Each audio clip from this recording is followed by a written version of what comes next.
Puspusan ang pagbabantay at pagpapatupad ng mga hakbang ng Provincial Health Office upang sugpuin ang pagkalat ng dengue sa mga bayang may mataas na kaso sa Luwigan.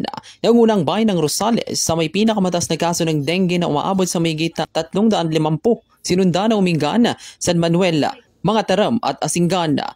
Ayon kay Dr. Maria Vivian V. Espino, ang officer in charge ng Provincial Health Office, na sa pagmonitor ng kanilang mga tauhan sa Rosales, nakita nilang malinis ang lugar, lalo na sa usapin ng basura. Gayunpaman, napansin nila ang mga posibleng natural breeding site dahil sa maraming tanim na maaaring pamugaran ng mga lamok, lalo na't nalalagyan ng tubig ang mga dahon nito dahil sa ulan. Bukod sa Rosales, parehas na problema ang nakita sa ilang bayan, ngunit may mga ilanding nakitaan ng mga lumang gulong na maaaring nalalagyan ng tubig at baradong mga kanal. Dahil dito, patuloy ang koordinasyon ng PHO sa mga punong bayan, lalo na sa pagbibigay ng mga larvicidal na maaaring ilagay sa mga breeding sites ng lamok at pagsasagawa ng misting at fogging operations sa mga barangay.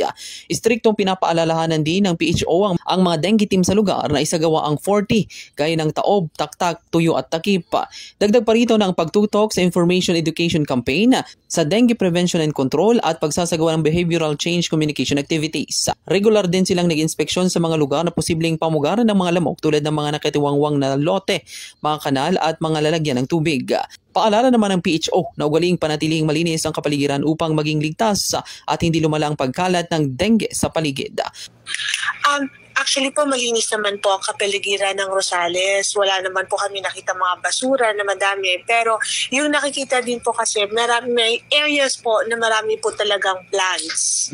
So dahil nga po tag-ulan, hindi pa nagde-dry yung mga water, nandiyan na naman po yung ulan. So ang dengue po kasi, pwede po kasi siyang mag-thrive kahit yung sedyo lang ng leaf, pwede po siyang mapunta doon. So, pagka may mga kaso po tayong gano'n na nakikita natin na madaming plants, we have to make sure talaga po na kung pwede lang, wala talagang water. Kasi talaga, yung malinis na water, hindi naman po sa maduming water nag-thrive ang mga larva.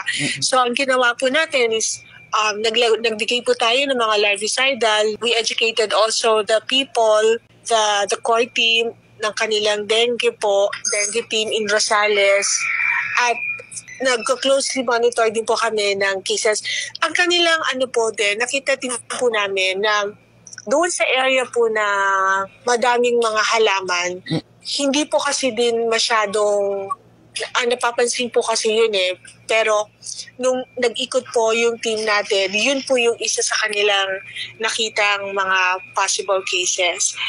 So yun po, yung nakita po namin, yung mga possible natural breeding sites, like yung mga plants nga po, because marami nga po silang plants.